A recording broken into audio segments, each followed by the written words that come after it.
मेरठ हापुड़ लोकसभा पर पिछले 3 बार से भारतीय जनता पार्टी का कब्जा है। इस बार मुंबई से प्रत्याशी लाकर बीजेपी ने इस चुनावी मैदान में उतारा है। उनका नाम है अरुण गोविल। अरुण गोविल ने रामायण में राम का किरदार निभाया था और उसके बाद चर्चित हुए थे। इसके अलावा देवव्रत त्यागी बहुजन समाज पार्टी के हाथी चुनाव चिन्ह से यहाँ पर हैं और समाजवादी पार्टी इंडिया गठबंधन की ओर से टिकट दिया गया है सुनीता वर्मा को। तो यहाँ यूपी का मूड क्या है हापुड़ शहर में, आज हम हैं और जानेंगे यहाँ के लोगों से यूपी का मूड। भाई साहब क्या नाम है आपका? शुभम गुप्ता। गुप्ता जी, चुनाव चल रहा है और बड़े बड़े नेता भी आ रहे हैं, अखिलेश यादव, राहुल गांधी, मायावती भी आई हैं, मोदी जी भी आए हैं, योगी जी भी आए हैं। योगी जी भी आए, कई मर्तबा आए। तो है क्या माहौल? पब्लिक अब सब जान चुकी है। पिछले 7 वर्षों की जो सरकार योगी जी की रही और 10 वर्षों की मोदी जी की रही, धरातल पे एक भी योजना ऐसी नहीं है जिससे किसी आम मानव को लाभ पहुंचाओ। आज भी अखिलेश यादव जी की कन्या विद्याधन योजना, लैपटॉप योजना, बच्चा बच्चा उस योजना को याद करता है। पब्लिक अब समझ चुकी है और गठबंधन की सरकार केंद्र में बनेगी। आप उत्तर प्रदेश की 7 साल पुरानी सरकार को याद कर रहे हैं जी। तो इस सरकार में क्या दोष है? कुछ हुआ ही नहीं है धरातल पे। एक योजना ऐसी नहीं है जिसका आम किसी आदमी को फायदा पहुंचाओ। कोई ऐसी योजना नहीं। सारे बदमाश मार मार के भगा दिए। अंबानी और अडानी के लिए ये सरकार कार्य कर रही है। कानून व्यवस्था भी तो देखो। कानून व्यवस्था बिल्कुल चौपट है, कुछ नहीं है। इतना बुलडोजर चला है पूरे यूपी में। किसी का मकान ढहने से अच्छा है। अरे बदमाशों के बदमाश इन्होंने बनाए हैं। बदमाश इन्होंने बनाए। क्या बात कह रहे हैं? मत मानिए आप। ये आपकी सरकार को जंगल राज कहते हैं। कोई किसी को कुछ भी कह सकता है, स्वतंत्र है। हम भी कह सकते हैं, वो भी कह सकते हैं। अच्छा, ये जो अखिलेश यादव शहर शहर जाकर कह रहे हैं कि बीजेपी की जो पिक्चर है वो फ्लॉप हो गई। पिछला जो चुनाव हुआ है, परसों वोटिंग हुई थी, उसमें समस्त सीटों पर गठबंधन चुनाव जीत रहा है। आगे भी आप देखते रहिएगा, गठबंधन जीत रहा है। जी, गठबंधन की लहर रहेगी। ये कहाँ से आपको रिजल्ट मिल गए? कोई बात नहीं, जब 4 जून को रिजल्ट आएगा, जब सबको पता लग जाएगा। 4 जून को रिजल्ट आएगा। आपका क्या नाम है? भैया मेरे को कोई भाषण देता था। भाषण तो नेता देते हैं भाई साहब। नाम बताओ। नाम सतीश है। सतीश है। क्या काम करते हैं? सब्जी का काम। सब्जी का काम है। ठीक ठाक चल रहा है? हाँ जी। रोटी रोजगार बढ़ा है कि कम हुआ है? भाई ऐसे चल रहा, रोजी गुजरात ऐसे ही चल रहा है। मतलब दिक्कत में हो? हाँ, दिक्कत नहीं। क्या बात हो गई? दिमाग की नस कम हो गई। अच्छा, बाल बच्चे ठीक ठाक? बाल बच्चा सब ठीक। चुनाव आया है, कुछ कहना चाहोगे? नहीं कहोगे? क्यों? जब हम जानते ही ना, वोट देने नहीं आते? वोट डाल आएंगे बस। वोट डाले आएंगे। किसको डाल के आएंगे? मोदी को डाल के आएंगे हम तो। मोदी जी को वोट देंगे। ये मोदी जी की गारंटी ज़्यादा चल रही है क्या? भैया बस ये आएंगे बस ऐसे। ये चाय वाले भैया हैं, क्या नाम भैया आपका? प्रदीप कुमार। सही बिक रही है चाय? हाँ जी, बढ़िया जी। चाय वालों की सरकार है। हाँ जी, मोदी की राज में बढ़िया काम हो रहा है, सब काम बढ़िया हो रहे हैं और आगे भी बढ़िया ही रहेंगे। इस बार भी मोदी सरकार। आप कितने साल से ये चाय बेच रहे हैं? ये हमें 60 साल से ज़्यादा हो गए। हमारे परदादा पिताजी, ताऊ जी भी, हम अब हमारे पिताजी भी। ये सड़क पे लगाते हैं? नहीं, पहले दुकान थी, हाँ। बस वहाँ से धोखाधड़ी से निकाल दिया हमें।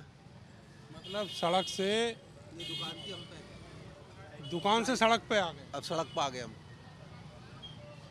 ये 60 साल से भी ज़्यादा हो गए दुकान। परदादा, दादा, पिताजी, हम बैठे, उन्होंने हमें प्रशासन के हिसाब से धक्के देकर डंडे के जोर पे हमें निकाल दिया। कितने साल पहले?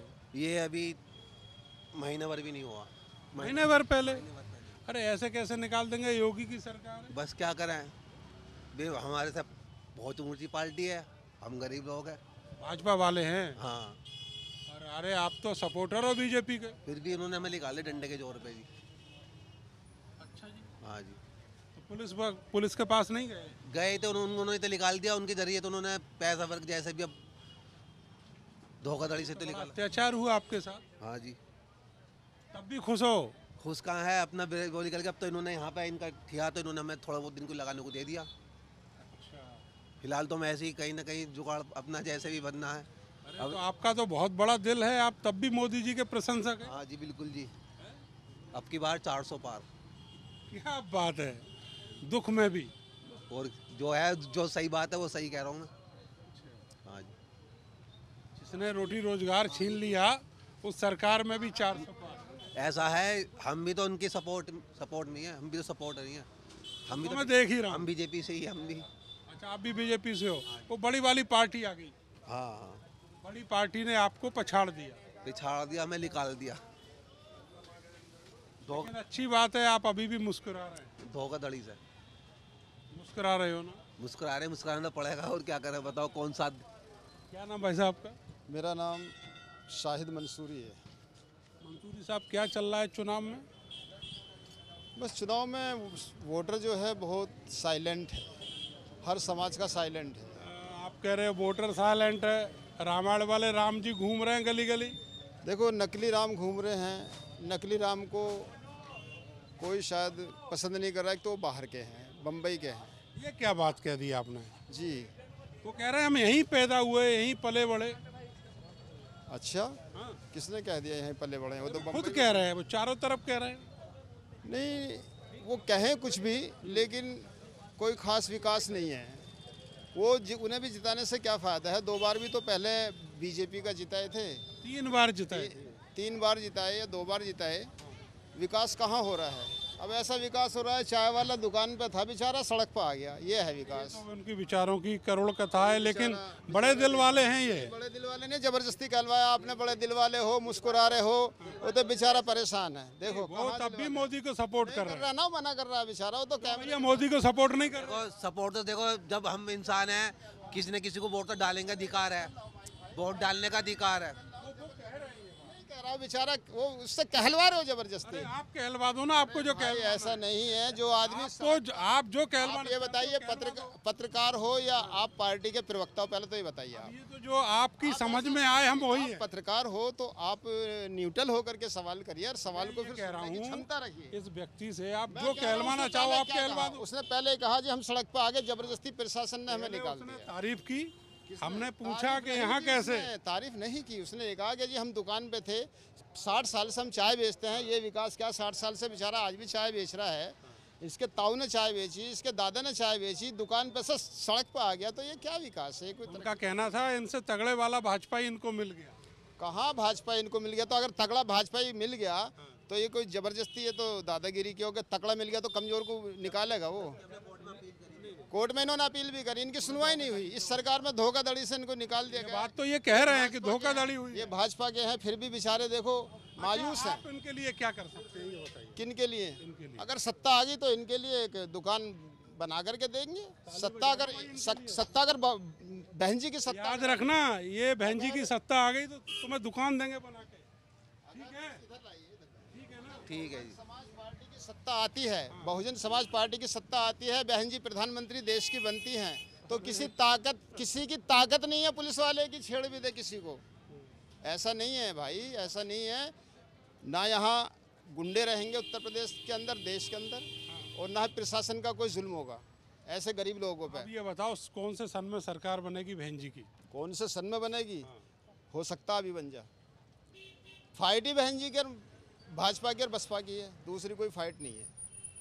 गठबंधन की कोई फाइट नहीं है। इसकी वजह है हमारे, देखिए यहाँ जो है गरीब लोगों के लिए गठबंधन और भाजपा, ये दोनों पार्टी एक ही हैं। अब आप देख रहे हैं, अभी मुझे कुछ लोगों की रिपोर्ट मिली है कि भाजपा डाउन जा रही है और लोग कह रहे हैं जी गठबंधन ऊपर आ। तो यही जो वोट है ना भाजपा वाला, यही कूद के राहुल के साथ आ जाएगा, तो राहुल हीरो हो जाएगा और भाजपा जीरो हो जाएगी। और जब ये ऊपर आएगी भाजपा, तो इधर से कूद के इधर आ जाएगा। यही होते रहेंगे। ओबीसी एससी के लोगों को ये देश में नहीं चाहते कि गरीब 85% गरीब है यहाँ पर, 85% एससी ओबीसी है, नहीं चाहते 85% लोगों के किसी भी कोई नेता आगे बढ़े या इनकी सरकार, यही ऊपर नीचे होते रहेंगे। ये इनकी समझ में आ रही है कहानी? देखिए, पहले मेरा नाम मंजीत चौधरी है, मैं एक किसान हूँ। आपने अभी सरकार की बात करी, भाई साहब जो कह रहे हैं वो अपनी जगह हो सकता है सही कह रहे हो, लेकिन मैं विपक्ष से क्या कहूँ, मैं तो सरकार से प्रधानमंत्री बन रही हैं बहन जी। देखिए ख्वाब कोई भी देख सकता है, ख्वाब मैं भी देख सकता हूँ, ख्वाब बहन जी भी देख रही हैं। भविष्यवाणी कर रहे हैं। देखिए भविष्यवाणी, राजनीति की कोई भविष्यवाणी नहीं है, ये तो वोट और पब्लिक बताती है कि कौन प्रधानमंत्री बनेगा, कौन मुख्यमंत्री बनेगा। ये बातों पे कहने से कोई ना मुख्यमंत्री बन रहा है ना कोई प्रधानमंत्री बन रहा है। रही बात आपने भी सरकार की कही, मैं किसान नेता हूँ, मैं आपको ये बताना चाहता हूँ कि 7 साल हो गए योगी जी को, हमारे यहाँ सांसद रहे 15 साल से। यहाँ किसानों की जो बदहाली है, बिजली के बिल से लेके किसान के खेतों को बर्बाद करा दिया। किसान फसल पे रखाने के लिए बैठा है वहाँ पे, उसको सांड टक्कर मार रहे हैं। यहाँ पर बहुत सारे, हम धरने पर बैठे, 700 किसान वहाँ मर गए एमएसपी की लड़ाई लड़ते लड़ते। हमें जुमला दे दिया गया कि आप धरना उठा लीजिए, हम एमएसपी ला देंगे, कानून बना देंगे। कोई चीज़, सिर्फ जुमले हैं। और देखिए यहाँ के जो बड़े नेता हैं, बीजेपी के बड़े नेताओं की मैं बात करूँ, वो हमेशा कहते हैं उन्हीं बात को कहने के बाद अगर आप बंदूक पूछते हैं उनसे तो बोले कहने की बातें हैं।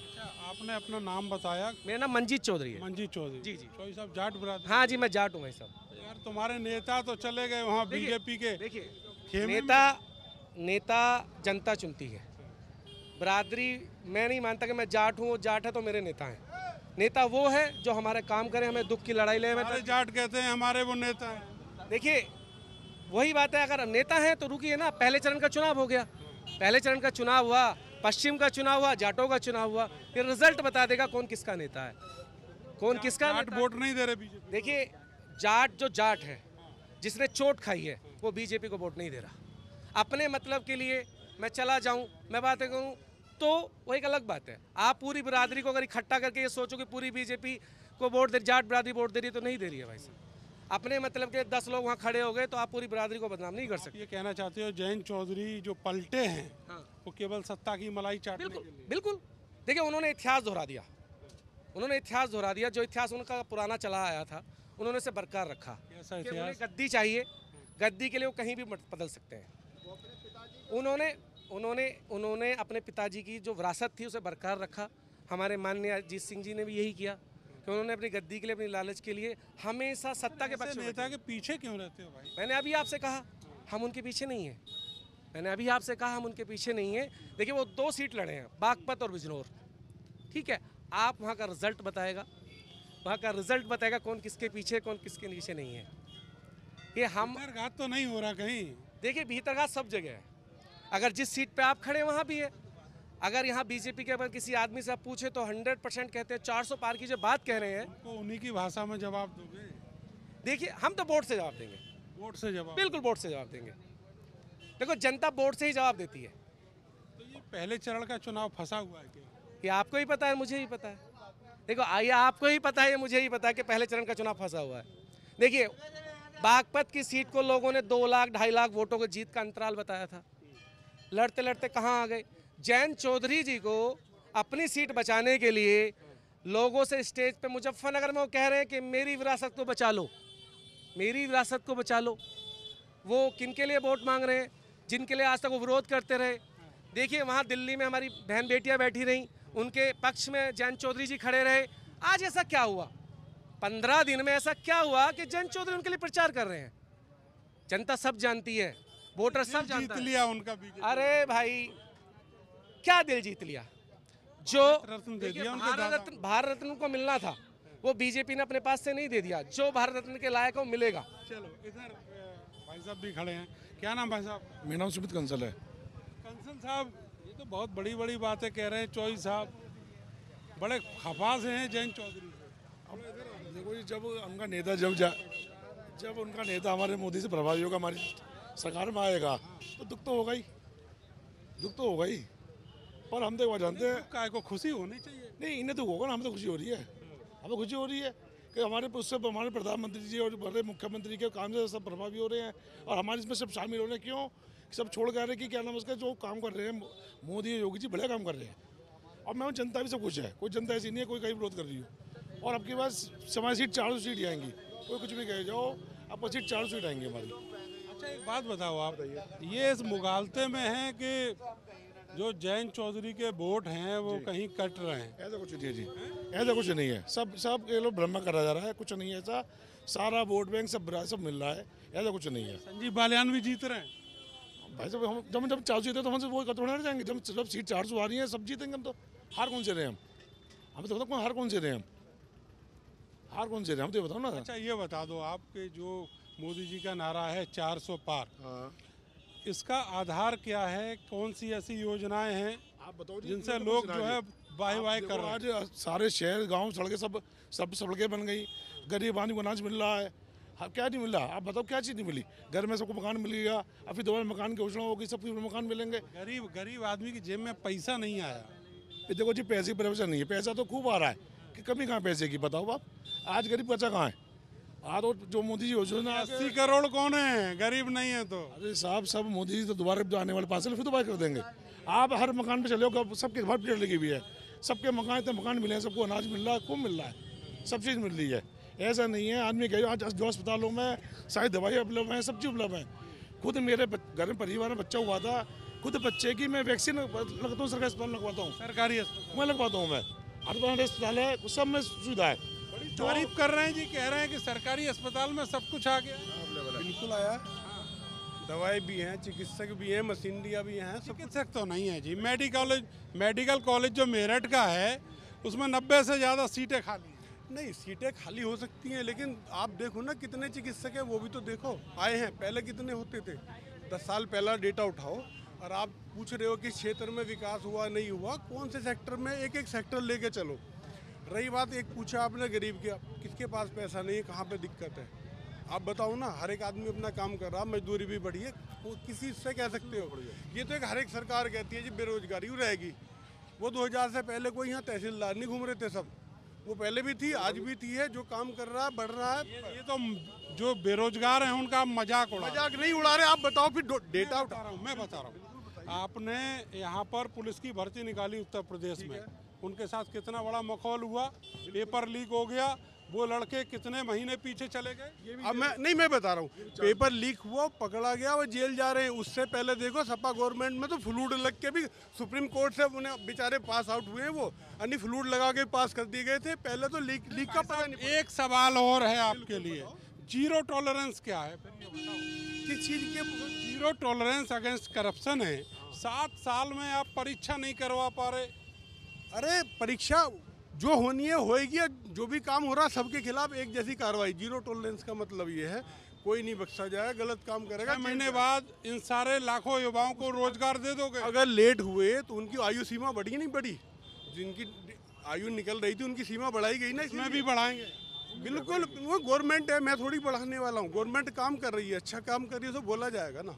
हर सेक्टर को एक सेक्टर लो, आदमी तो कह देगा मुझे कुछ नहीं मिला, मैं अभी भी कह दूँ मेरे पे कुछ है ही नहीं। वो कोई इलाज नहीं है किसी का कहने का। और दूसरी बात ये है कि किसी बिरादरी का, सही बात कही भाई साहब ने, कि एक आदमी जिम्मेवारी नहीं ले सकता, तो आप भी कैसे ले लोगे किसी की?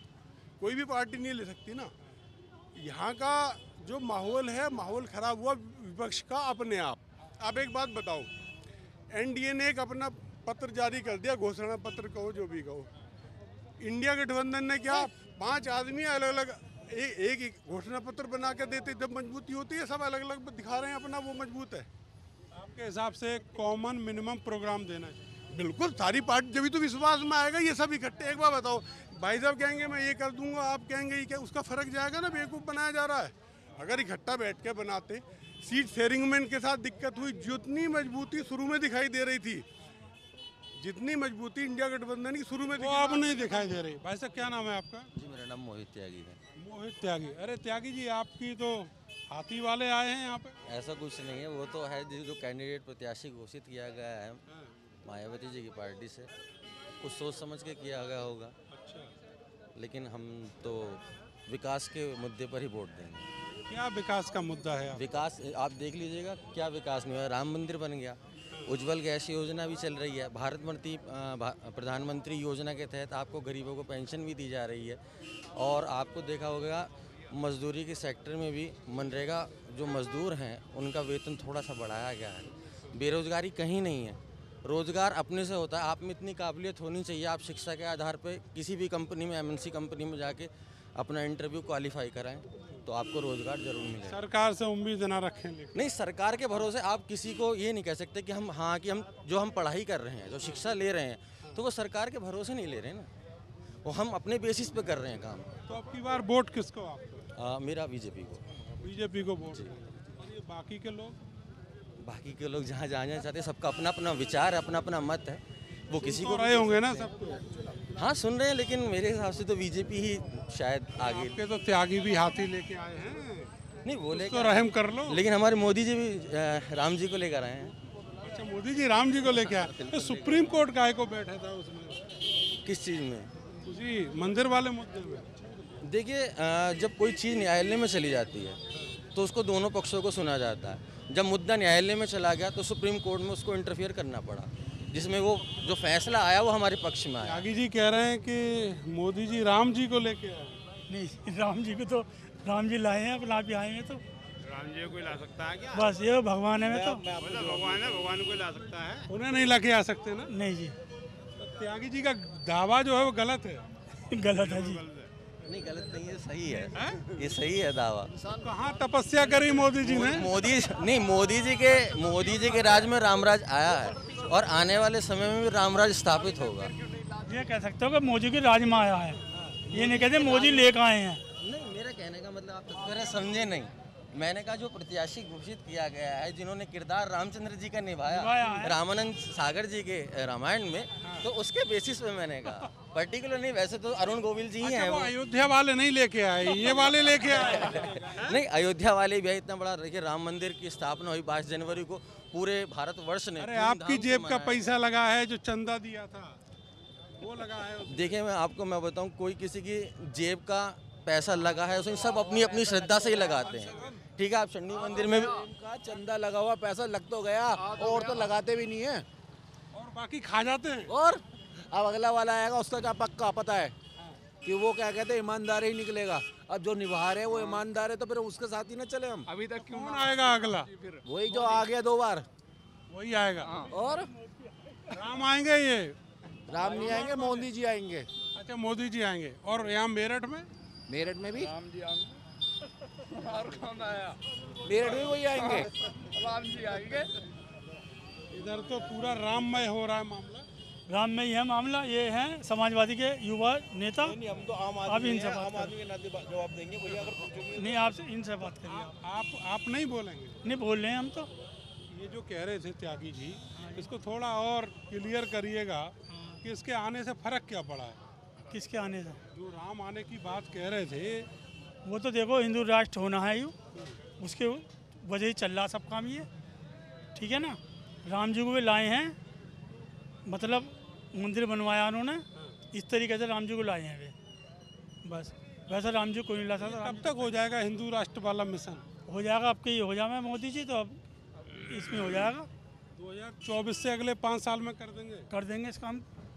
हिंदू राष्ट्र कैसे बनेगा, क्या उसका डिटेल्स कुछ बताओ ना। नहीं भाई, हिंदू राष्ट्र बनेगा, डिटेल की पता नहीं। बस हिंदू राष्ट्र में कितनी भाषा, क्या होएगा, क्या क्या बदलाव उसमें, ये तो बताओ। कितनी जातियाँ आएंगी इसमें? सब बताओ तो सही। सब जाति आएंगी उसमें, हिंदू में जो हिंदू जाति हैं। हिंदू जातियाँ तो अभी भी हैं यहीं पे, वो कहाँ चली गई? नहीं गई तो कहीं नहीं है तो बदलाव क्या होगा ये तो बताओ। कौन सी बड़ी सुविधाएं मिलेंगी आपको, ये तो बताओ। वो तो मोदी जी आएंगे जब वो बताएंगे सुविधा क्या मिलेंगी, क्या क्या करेंगे। हिंदू राष्ट्र बना रहे हैं, मालूम नहीं है? हाँ जी भाई, ये बना रहे हिंदू राष्ट्र, हम नहीं बना रहे। आप नहीं बना रहे? आप क्या बना रहे हो? जैसे चल रहा है बढ़िया चल रहा है, ऐसे ही चलने देंगे? ऐसे नहीं चल रहे हैं, थोड़ा बदलाव चाहते हैं। हर 5 साल में बदलाव होना चाहिए। क्या बदलाव चाहिए आप? बदलाव बिल्कुल चाहिए। क्या हो रहा है? कुछ नहीं हो रहा इस टाइम में कुछ नहीं हो रहा। ये त्यागी जी और ये बता रहे हैं मंदिर बन गया। घंटे बजाने से कुछ नहीं होगा, जब तक रोजगार नहीं मिलेगा। सही बात, जब तक रोजगार नहीं मिलेगा, बड़े हमारे बच्चे पढ़े लिखे हैं, इन्हें रोजगार नहीं मिलेगा तो हम क्या करेंगे? त्यागी जी कह रहे हैं एमएनसी में जाके नौकरी करो। कायम कर रहे हैं नौकरी, इनसे पूछो कायम कर रहे हैं नौकरी त्यागी जी कायम कर रहे हैं, सब्जी बेच रहे हैं बेचारे। ये तो कोई रोजगार नहीं है। यहाँ से जिसे रोजगार नहीं है बेचारे को, वो सब्जी का काम कर लेता है, और बस यही रोजगार है, और कोई रोजगार नहीं है। पकौड़े तल ले, चाय बनाओ, पकौड़े तलो या सब्जी बेचो, और क्या रोजगार है? बढ़ाओ, मैं कहना युवाओं के रोजगार की बात करो, 2 करोड़ युवाओं को हर साल नौकरी देने वाले थे। 10 साल में कितने युवाओं को नौकरी दी गई, जरा इस बात को पता। आपको नहीं मालूम? बात करें आप अरे सुन तो, शिक्षा की बात करें, स्वास्थ्य की बात करें, सुरक्षा की बात करें, शिक्षा की बात है तो शिक्षा का निजीकरण कर दिया, सरकारी स्कूल बंद हो गए। अगर बच्चे पढ़ेंगे नहीं लिखेंगे नहीं तो अपना अधिकार नहीं मांगने के, अधिकार को ही खत्म करने जा रहे। ये तो संविधान को खत्म करने जा रहे हैं। ये लोग हिंदू राष्ट्र बनाने जा रहे हैं। देश संविधान से चलेगा, देश संविधान से चलेगा। शिक्षा का अधिकार, सुरक्षा का अधिकार, स्वास्थ्य का अधिकार, समानता का अधिकार, आर्थिक समानता। आपका तो एजेंडा फेल कर रहे हैं। हाँ सर, सब फेल करेंगे जी। दूसरी पार्टी वाले फेल ही करेंगे। दूसरी पार्टी? हाँ जी। कौन सी पार्टी? ये पता नहीं, इनसे पूछो। पार्टी क्या? अगर हम जनता की बात करते हैं तो हम पार्टी के हो गए। अगर आप हिंदू राष्ट्र की बात करते हैं तो संविधान को खत्म करने की बात करते हैं। संविधान बचाने का चुनाव है। जनता जान चुकी है, युवा परेशान है, किसान परेशान है, मजदूर परेशान है और व्यापारी भी परेशान है। सबकी पीड़ा है। इस बार का चुनाव संविधान को बचाने का चुनाव है। जनता तय कर चुकी है कि जो लोग 400 पार का नारा लगा रहे हैं, वो लोग 400 को हारने जा रहे हैं। ये जनता तय कर चुकी है। जनता की आवाज। एक मिनट में जरा इस युवा से बात कर है। भैया आगे आ जाओ। क्या नाम है आपका? माधव शर्मा। माधव शर्मा। शर्मा जी, एक सवाल बताओ यार, तुम आए, तुमने टोपी लगाई फिर उतार ली, क्यों? ऐसे भाजपाइयों से डर गए क्या? भारतीय जनता पार्टी का इस देश से सोगड़ा साफ हो जा रहा है। 400 पार का लगा दे, 400 हारने जा रहे हैं। टोपी लगाओ ना अपनी, टोपी लगाओ अपनी। टोपी तो पटका है, पटका है गले वाला। उन्होंने लगाई और फिर उतार ली। अरे टोपी के साथ अब कहो क्या कहना है? ये तो 400 पार का नारा लगाते हैं, 400 हारने जा रहे हैं। बताओ मोदी जी ने देश को क्या दिया? 10 सालों में इनकी सरकार है, इन्होंने कुछ नहीं, रोजगार कुछ नहीं दिया। इन्होंने हाथ में कटोरा और दे दिया। थाली बजवा रहे हैं लॉकडाउन में, थाली बजवा रहे, थाली लॉकडाउन में थाली बजवा कर युवाओं को रोजगार मिलता है। अच्छा ये बताओ, कितने पढ़े लिखे? मैंने कोरोना काल में जब घोटाला किया है, चंदा संभावना है रोजगार के भाजपा सरकार में कोई नहीं है। माननीय हमारे राष्ट्रीय अखिलेश भैया की सरकार मिलेगी, जितने भी युवा करे हैं सबको रोजगार मिलेगा। उन्होंने 5 सालों में 10वीं पास वाले कहाँ एडजस्ट करे जाएंगे ये बताओ? हैं कहीं ना कहीं तो एडजस्ट किए जाएंगे। योग्यता के अनुसार उम्मीद है आपको? योग्यता के अनुसार आपको भी उम्मीद है? बिल्कुल उम्मीद है। उन्होंने नौकरी दी है, नौकरी पर काम किया है, लेकिन जब से भाजपा की सरकार बनी है ना तो युवाओं को नौकरी मिली है ना रोजगार मिला है। सब खाली घूम रहे हैं। और भैया ने जो जवाब दिया था, वो भैया कहा गए कि राम को मोदी जी लाए हैं। राम एक भगवान है, उन्हें कोई नहीं लाया, ठीक है ना। मोदी एक इंसान है और राम भगवान है। तो ये अंधभक्ति वाले बातें ना की जाए कि अपनी बात से पलट गए। बाद में उन्होंने कहा कि ये जो अरुण गोविल राम है इनको लेकर कलाकार है, कलाकार आदमी है, वो गाड़ी से उतरने के लिए तैयार नहीं है। वो जनता का काम क्या करेंगे ये बताइए आप। वो हाथ नहीं मिला रहे जनता से, वो जनता के बीच नहीं जा रहे, गाड़ी से निकल नहीं पा रहे, तो वो क्या काम करेंगे? वो कलाकार है, वो तो बॉम्बे जाएंगे। बॉम्बे जाएंगे? बॉम्बे से आए हैं, बॉम्बे ही चले जाएंगे। वापस यहाँ पे योगेश वर्मा साइकिल चलेगी। सीधी सी बात ये है। योगेश वर्मा भारी बहुमत से जीतने जा रहे हैं। ये मेरठ हापुड़ की आवाम है, ये वो जनता है जो अपने हक के लिए यहाँ पर आवाज़ उठा रही है सड़कों पर खड़े होकर और अपने अपने पसंदीदा प्रत्याशियों को वोट देने की बात कर रहे हैं। मिलेंगे अगले लोकसभा में, तब तक के लिए मुझे और मेरे कैमरा सहयोगी सानू को दीजिए इजाज़त। नमस्कार।